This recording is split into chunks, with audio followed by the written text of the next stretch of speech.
Welcome and thank you all for being here, taking your time and giving me the opportunity to talk to you guys. The purpose of being here is to hopefully persuade you into agreement with me that everyone who is in welfare or receives government assistance in some way should be drug tested. Growing up in Los Angeles, California, in a low-income part of the city, I constantly witnessed how this government programs got abused.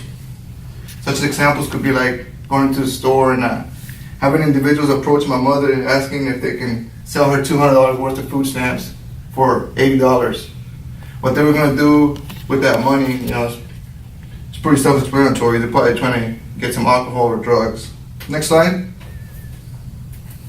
Some other programs that the government that are available to people is SNAP, which deals with directly with nutrition, and then you got TNF, which helps with financial situations and housing. You got CHIP, which is for low-income families for healthcare, and Head Start, so you can get your kid in school before the kindergarten age. Next slide.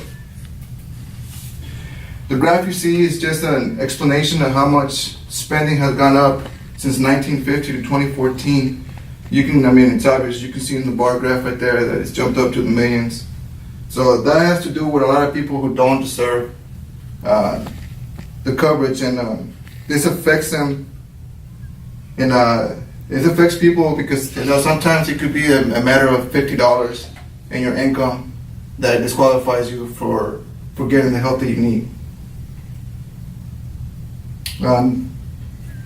The next question is, why drug tests? The answer is very simple. If you don't deserve it, you don't need to get it. Next slide. Some of the reasons why we drug test would be, obviously, I've been paying taxes since I can remember. I started working since I was like 12 years old. And I don't want my money to go to somebody who doesn't deserve it or doesn't need it. Like I mentioned a little bit ago, it takes resources away from others. And, not only that, but you can save money for other programs such as education, and also because it's the responsible thing to do. Next slide. Why say no to a test?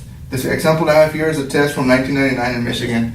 It says that 97% of the participants passed the test, and 1 refused to fail the test. Pretty much saying that the government spent $118,000 to administer the test to all the people who took it, and $45,000 was the loss compared to what they saved. So they're saying they lost $45,000 and it's a waste of money. But when the truth is, not all the facts are on the table. Next slide.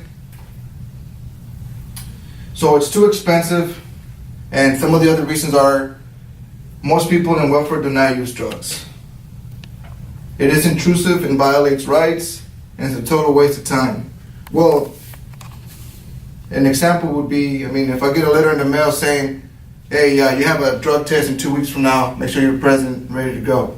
Well, most drugs get out of your system in 4 days.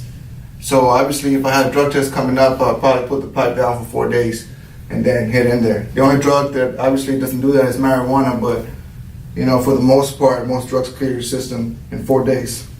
Next slide. Okay, employers and drug testing.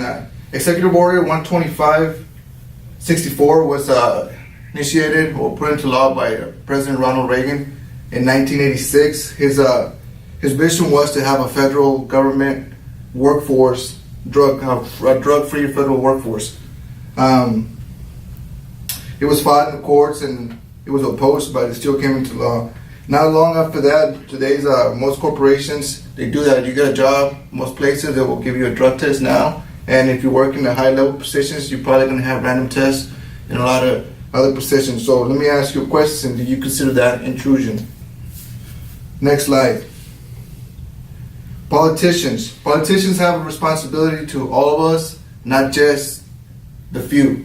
So by using low-income families and welfare families as a re-election tool, it's a disservice to the rest of the community. So please do your homework and ensure that the next voting time you elect the correct politicians. In conclusion, politicians need to stop fighting between each other and working on finding the loopholes that are allowing people to abuse these programs now and create better laws. Next slide. And it goes to the next slide. Alright. In conclusion, if you have any questions about what I talked about today, you can go to alternate.org or NCSL research or Snopes.com. Thank you.